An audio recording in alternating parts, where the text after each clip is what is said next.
All right, so you put your gun just there. I won't touch, I know that. I do some stupid things.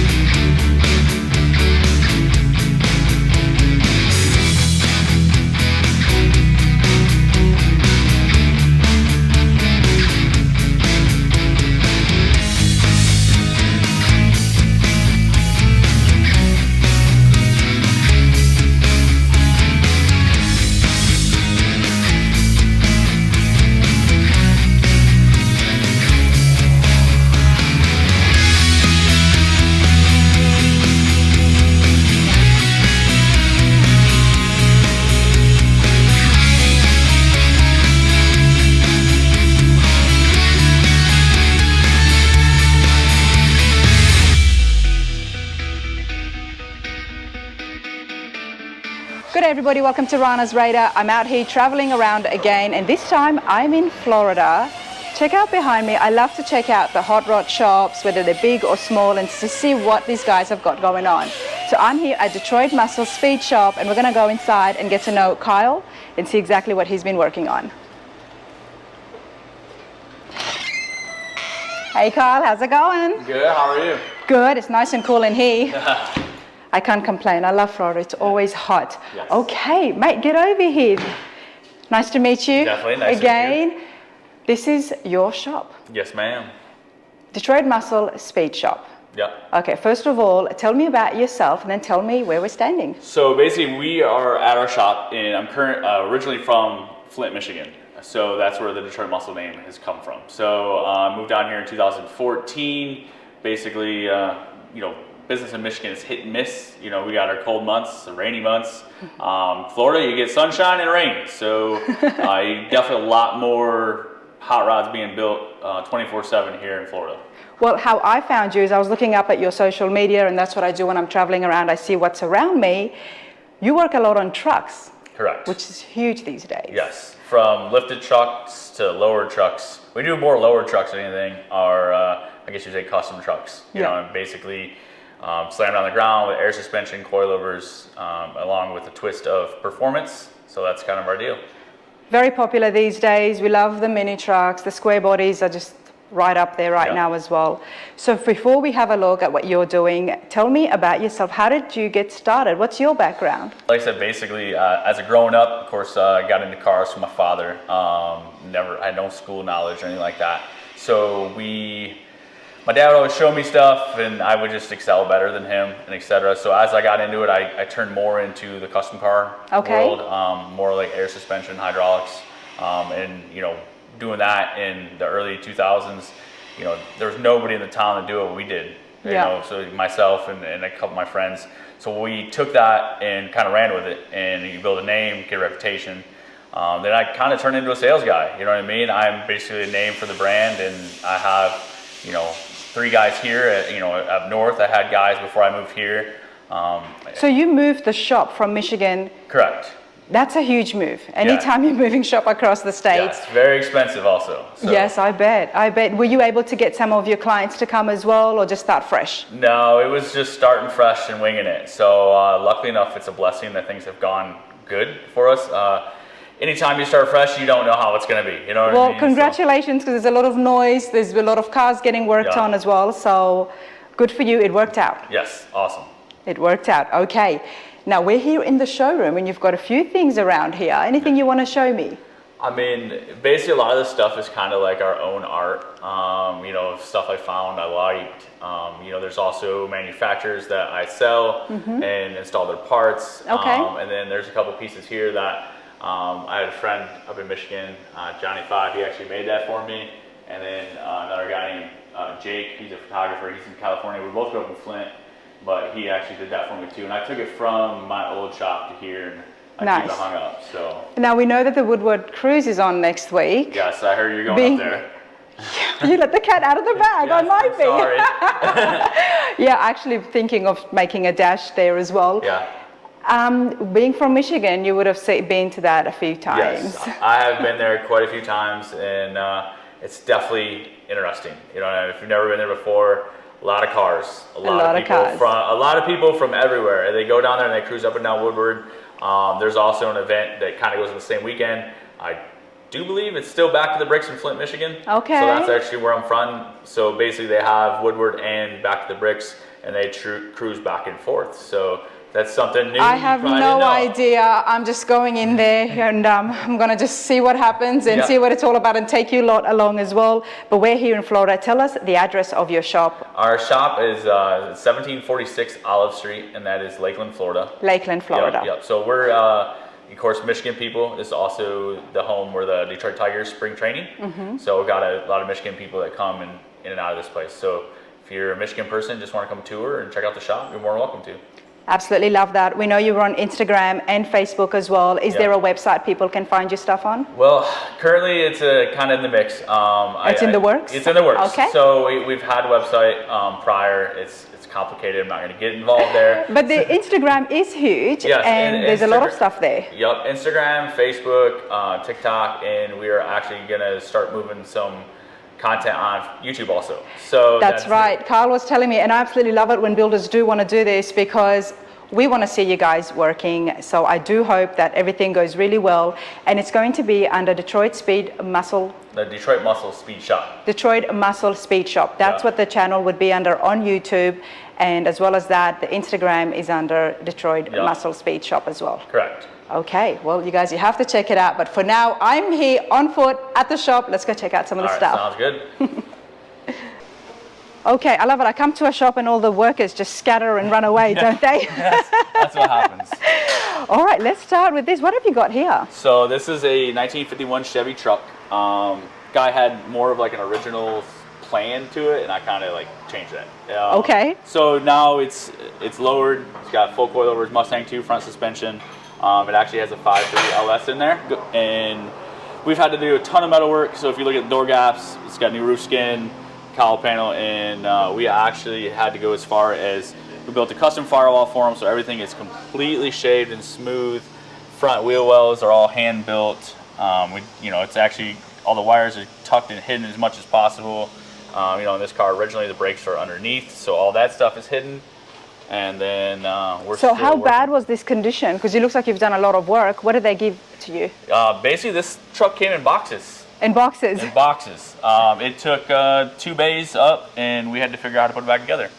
So that's normally how we get projects from other people. Oh, because they had already been working on it? Yeah. I see, okay. And sometimes when they decide to do a project and they get in too deep and they think they're over their head, that's where we come in. That's when they can call a shop. All right, well, when is this going to be finished? Who knows? No, I'm just kidding. Our end goal is to, of course, move it, keep it moving forward. I would like to see it go to paint in the next couple months. And just this process takes time. Okay. A lot of time, a lot of money. People don't understand that. So, everybody thinks it's done overnight with reality TV, and it just doesn't work like that. No.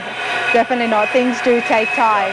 Who have we got here? What is he doing? I'm always curious. Yeah, this is Joey. He's actually, we're building a wood floor structure.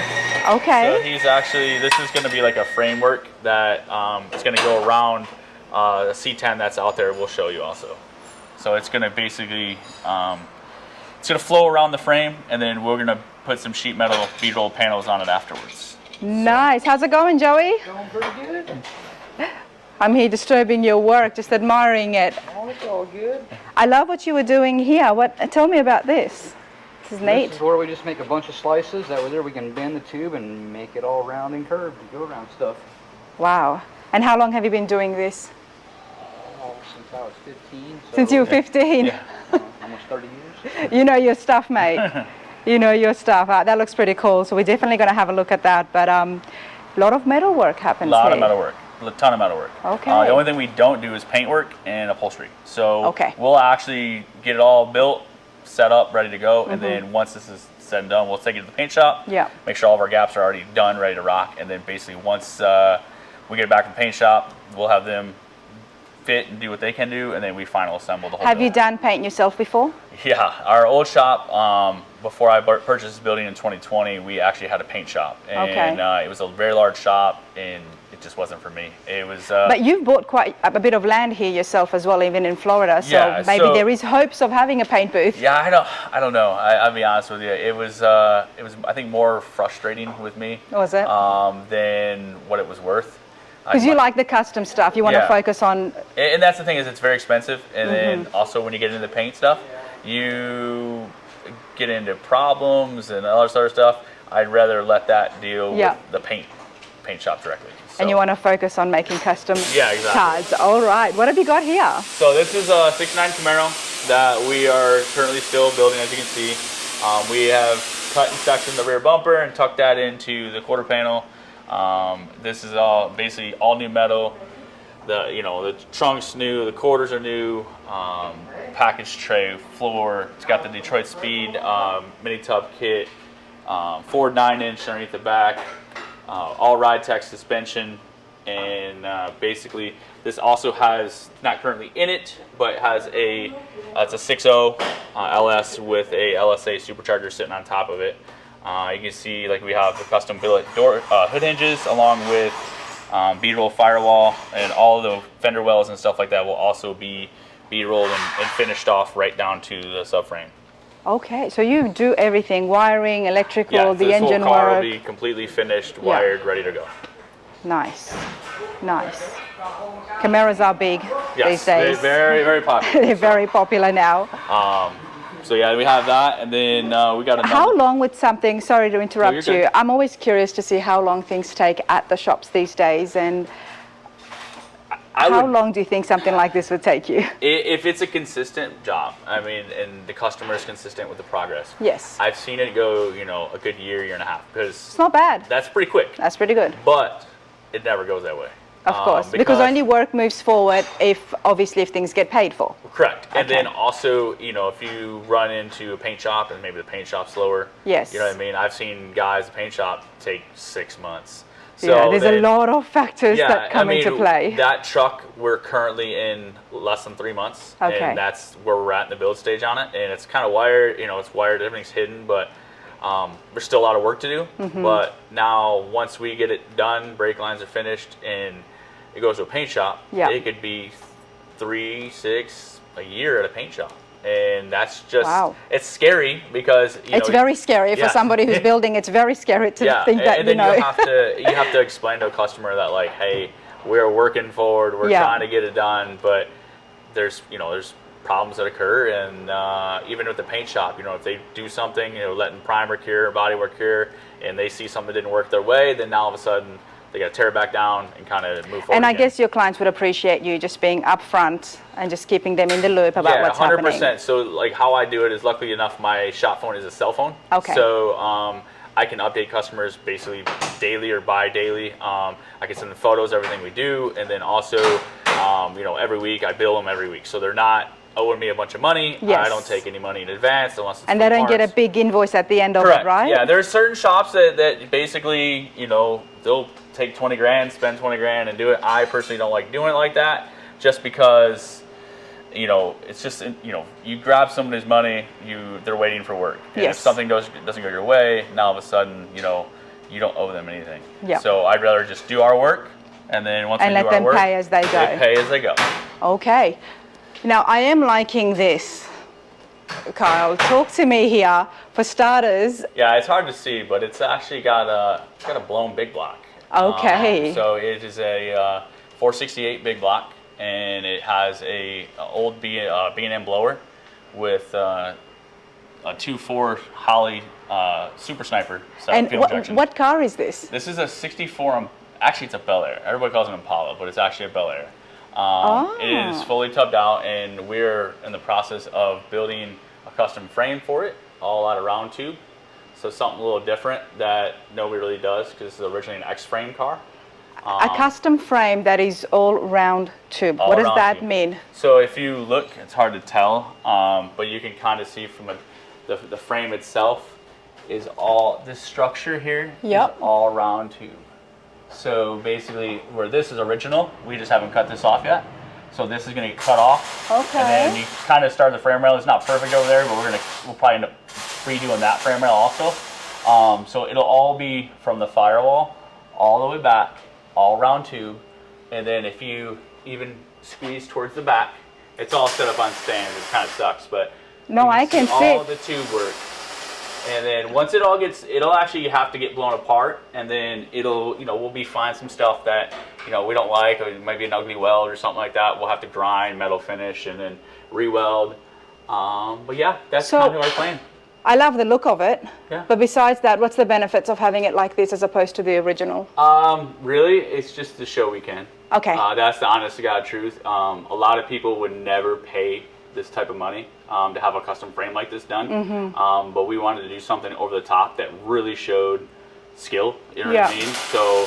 It's going to look great when you put mirrors underneath this. That's once it's all done, it's going to get powder coated, and then once it's powder coated, it'll look beautiful. Because we're going to send stuff out chrome, powder coat, nice drive shaft. It'll look really awesome. So nice. I like it.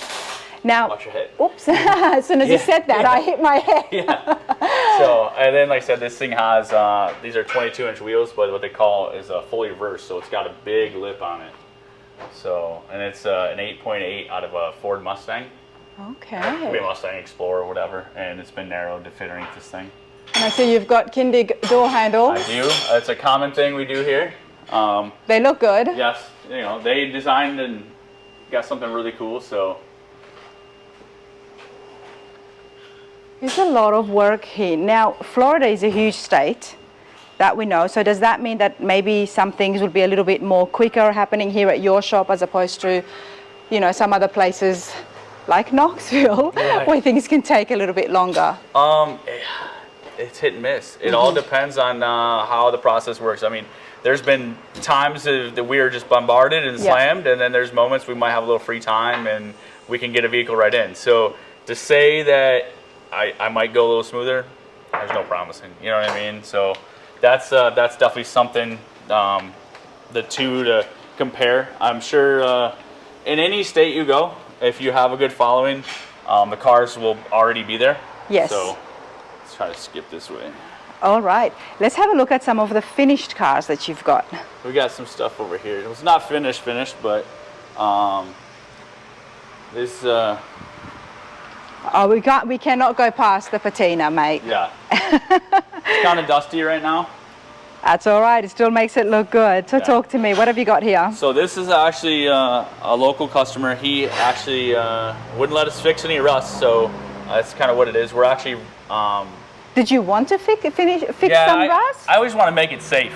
You know what I mean? Okay. So like the floors and stuff, like it wasn't. We made the best we could. You know what I mean? With him kind of doing his thing. I'm so sorry. I'm glad you brought that up because one thing that I'm always curious about. I love the patina look. Let's come stand away here so we're not in Joey's way.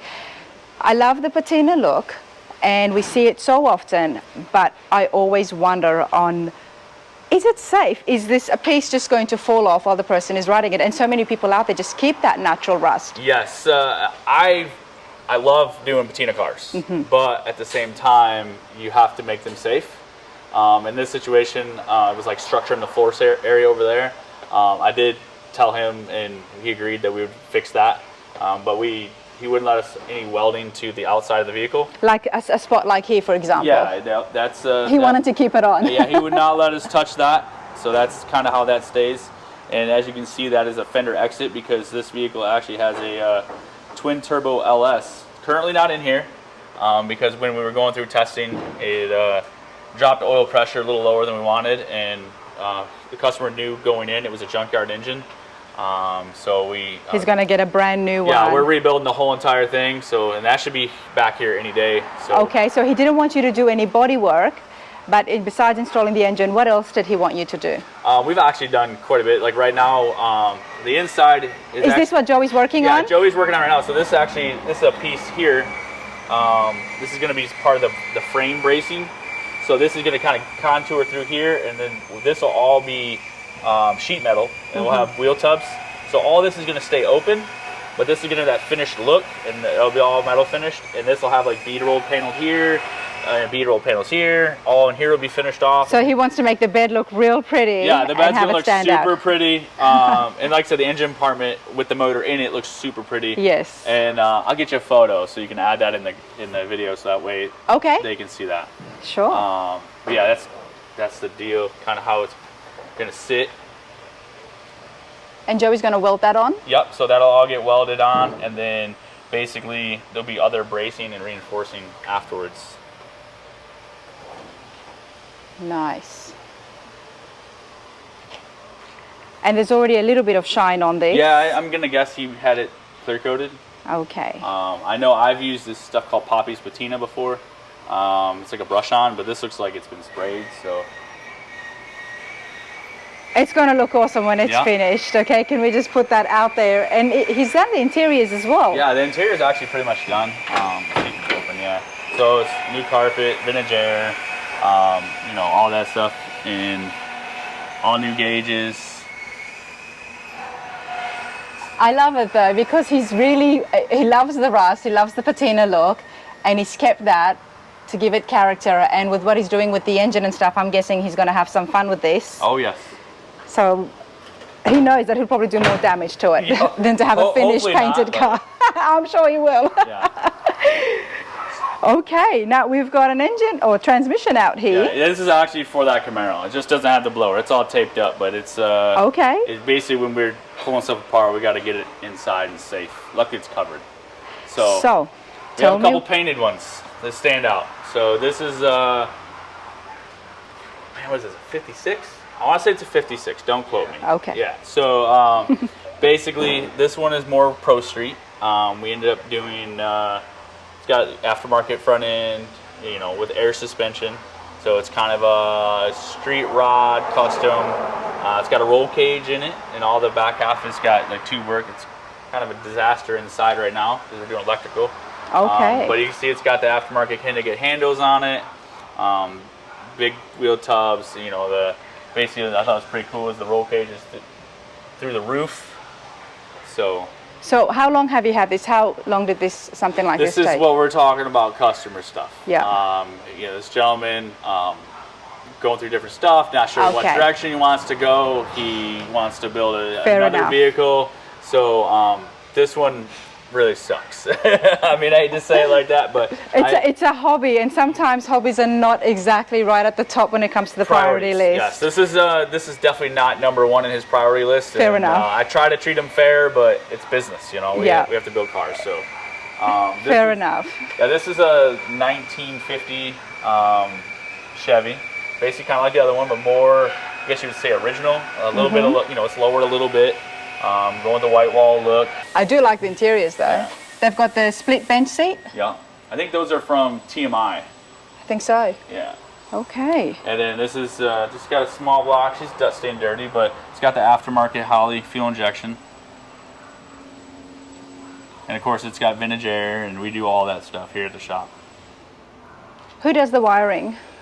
There's two guys. So Joey can do it himself, along with Juan can do it. So there's basically the two guys in the back building the hot rods and custom cars, and we have another guy, David. He's up front doing general service, brakes, AC work. We've got to have AC here in Florida. Well, let's talk about that, because it's not just custom work that happens here. People can bring their classics to get serviced as well. Correct. Yeah, we can do pretty much anything for your basic brakes.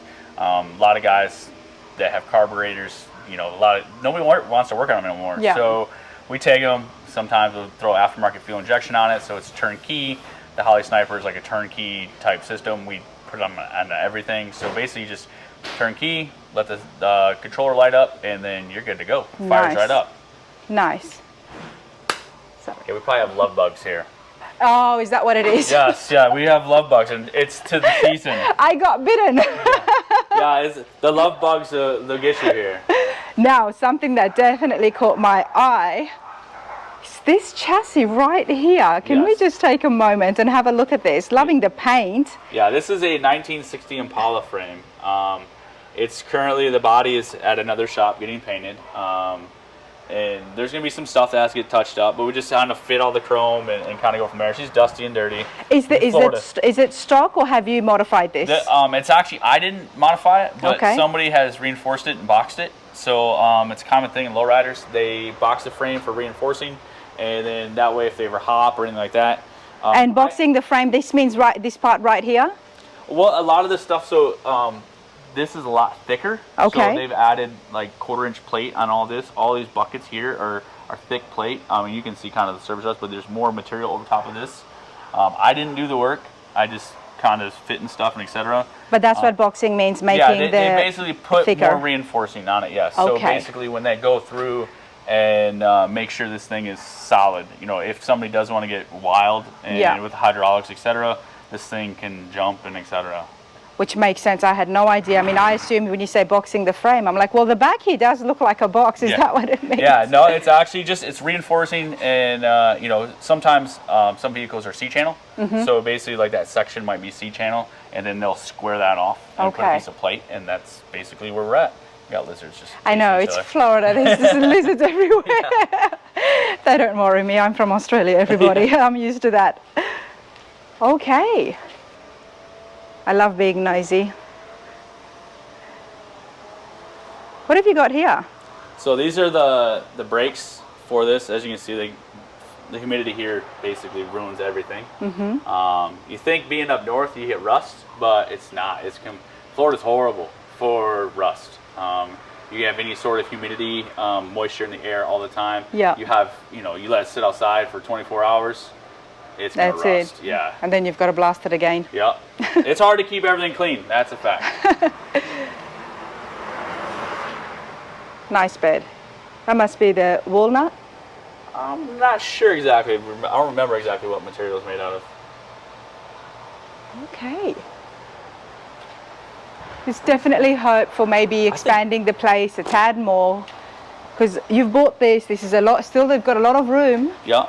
Yeah, we plan on, when I get a chunk of money, to redo the other side of the yard and build another garage. So right now it's kind of a disaster over there, and we would like to build a whole nother setup.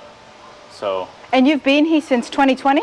Yeah, I originally moved to Florida in 2014 though. So I purchased this location in 2020. Okay. So this is still new. Yeah, this shop is new, and we're still fixing it up, making it nicer and nicer. I know, and then along comes Rana knocking on the door. Hey, I want to come and film your shop. Make it look clean before a video. No, it looks good. I like it, and you've already got so much stuff happening in here as well. And there's talks of the YouTube channel. Yes. So, and you know, a lot of metal work, a lot of custom work. What's your favorite? What cars do you like? Or trucks? I mean, with stuff that we've done, I'm an Impala guy. That's what it is. So, you know, they're big now. Yeah, they're a big popular car. I own a couple of them. Okay. I really like that style. You know, we've done quite a few. We did a 67 years back at the old shop. Turned out pretty sweet. I'd have to say it's kind of one of my favorite cars. That was when we had the paint shop and everything, and we painted all in house, did the whole entire job, and nice. That was one I was pretty proud of.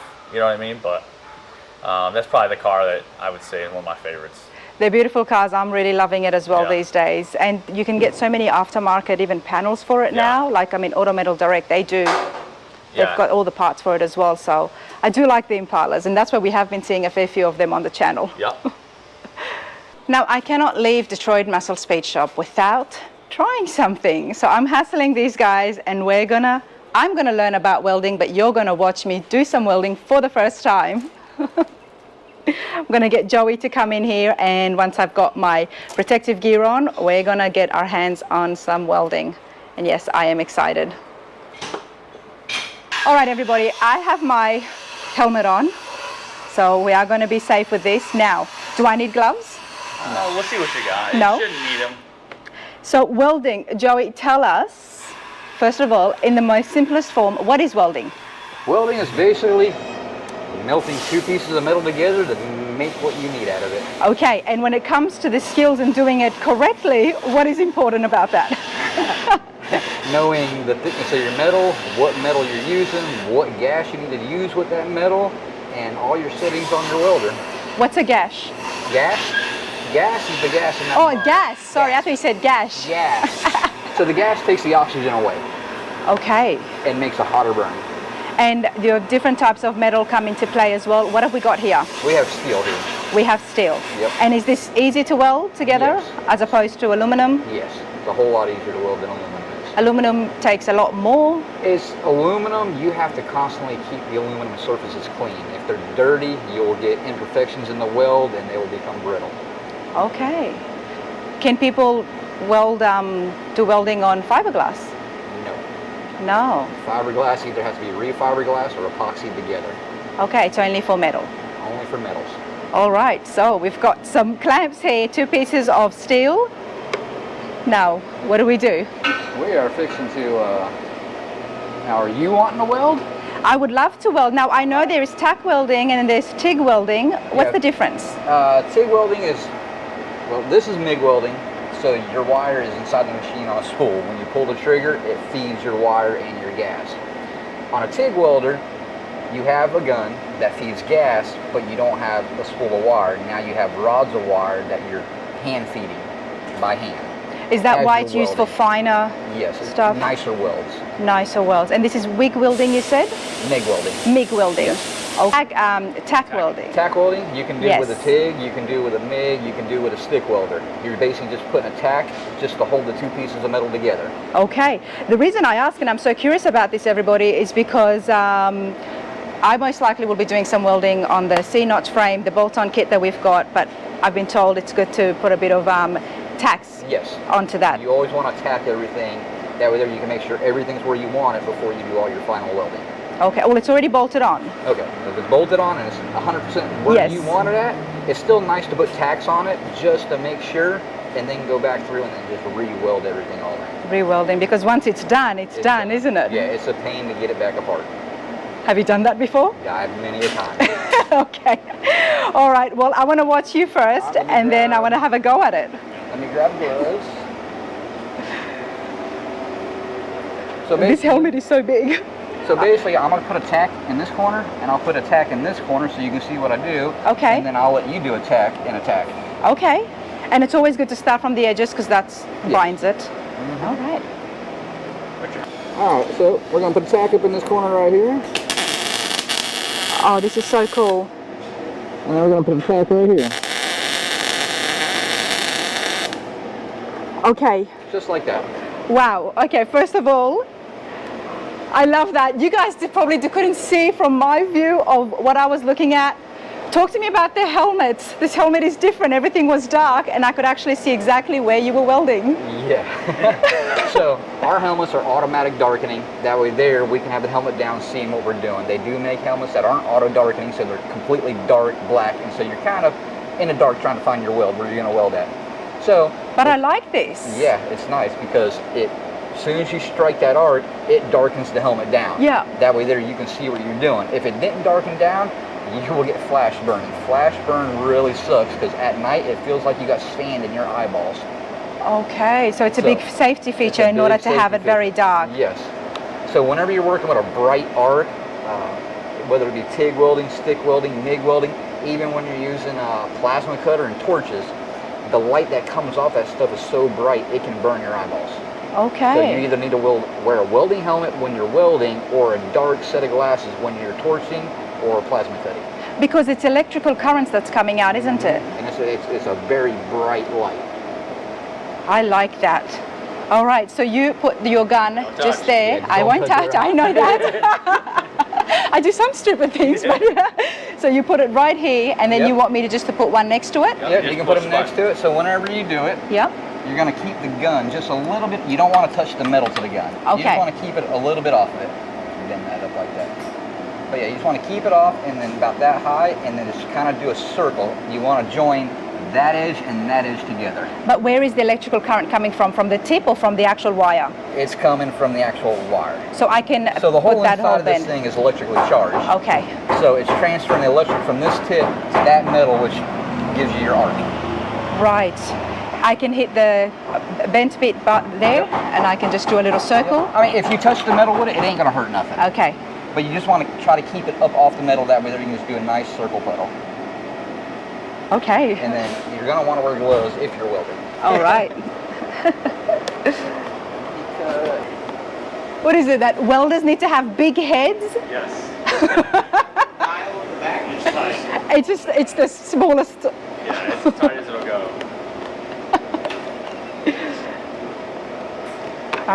Okay. We can make this work. Unless there's a piece of foam or something I can put. You want a hat? Different levels here as well. Yeah. So these helmets will allow you, like they're about the same on these helmets as a Matco, mine's a Snap-on, but you have different modes. So you have a grinding mode, that way there when you grind, it protects your eyes change the safety mask, but it doesn't auto darken. You have cutting, which is the same thing, and you got welding. And then you have all the different shades of welding depending on what you're welding, because some welds are brighter than others. And then you have your sensitivity on the light and your delay on how fast the helmet actually darkens. That is pretty cool. And then like on this helmet here, all the settings are here, but on this helmet, I don't have to take my helmet off to do the settings. It has this little button right here that you hit, and you can change between all your different settings on it. And after using it for such a long time, you know just by pressing it what's right for what you're doing. Yep. And is it the thicker the metal, the brighter the... No. No. Well, it can be, because the thicker the metal, the hotter you have to burn into. Yes. So yes, your light is going to get brighter. It'll be a bigger arc. So yeah, it does get brighter the thicker the metal is, because you're pouring more heat into it. I appreciate this so much because I had absolutely no idea. I know that, you know, welding melts metal and makes it stick together.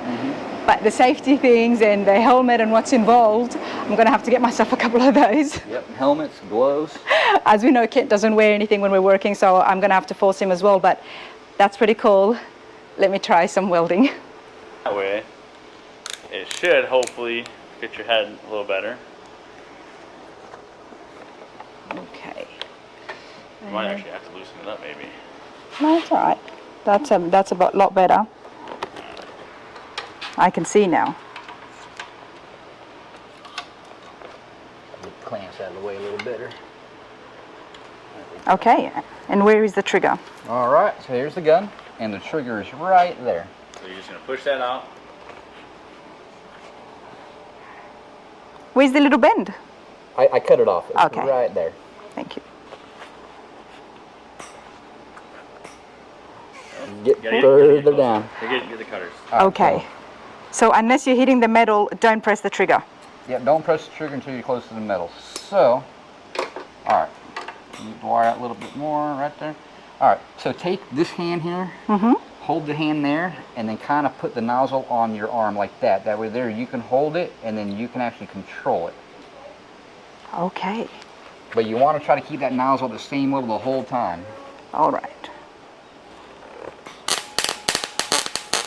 All right, bring the nozzle closer to the metal. All right, hold on a second. Hold on. Come closer. Yeah, you need to get it way down here. So keep it up like that. Okay. Because I'm just using the point. You're just splattering it everywhere. Yeah. So it'll break off of there. Oh, that is terrible. Yeah. Okay, so we can use the... So you want to get the nozzle lower, and you want to hear for a constant buzz. If you're hearing splat, splat, splat, splat, you're too high above the metal. Okay. There you go. That's a little better. That sounds right. It sounded right. You were just going in your circle too fast. Okay, So slower. go a little slower.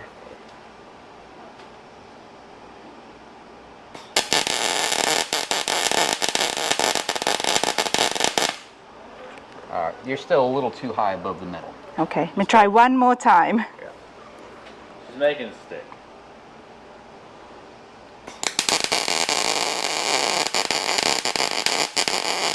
There you go. That's a little better.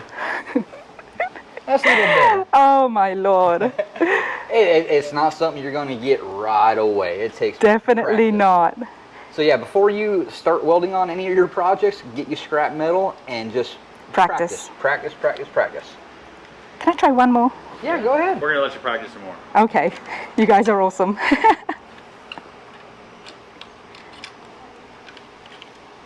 But yeah, you're getting better right there. So yeah, you want slow it down just a little bit.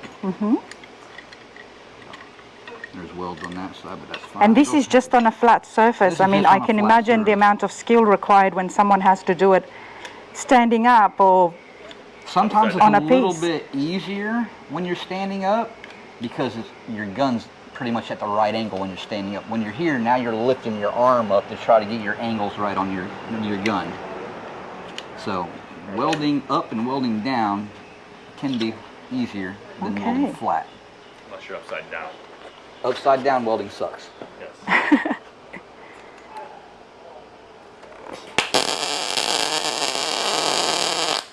There you go.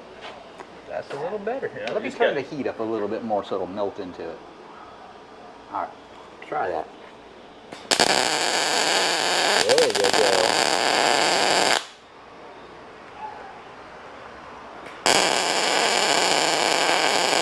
There you go. You're getting better. It looks a lot prettier than the other side. Yeah. Let me give you this. And honestly, it still needs more heat. But Yeah. if it was beveled and etc. It's not beveled, so it's not melting. I must right. look fabulous. But I like that. I like that a lot. I like that, and I definitely want to be practicing, so I know what my next purchase will be. Very cool. Hey, Joey, you're awesome. Not a problem. Thank you for letting me disturb your work and showing me that. All good. So cool. Thanks, Carl. Let me give, where should I put this? I'll hang it back up. I keep these things that I do at the shops. You know, when we were over at Jesse Greening's place, I did bead rolling, and my God, that looked funny. You know, and I put so much effort into it. But I've got that plate sitting at home in my she shed, and this is where that's going as well. So years down the track, I can say, you know what, that's the first thing that I did. Yep. And hopefully I would have improved by then. That was pretty cool. That was really cool. Check it out. That's after practice. That's beforehand. This side definitely looks a lot prettier. Yeah, at least it's stuck. And it's stuck, right? That's awesome. So I do appreciate that. Now, Kyle, I'm having the details here on the screen. So people in Florida, if they need to get things done, whether even if it's just a service or getting brakes and air conditioning changed or installed, they can come to you as well as custom cars and trucks. Correct. Yeah. So basically, we even take care of your daily drivers. So if you're in Florida in this general area and you need service on your daily driver, not your hot rod, and you need us to take care of it, we do that also. So love that. But it's not just Florida, because you do have people coming from out of state. Yes, I have cars from Georgia, along with it talks of a truck right now coming from Tennessee. So okay, we'll see how that project goes, and if he decides to come all the way this way, we'll have to send transport to go get it picked up.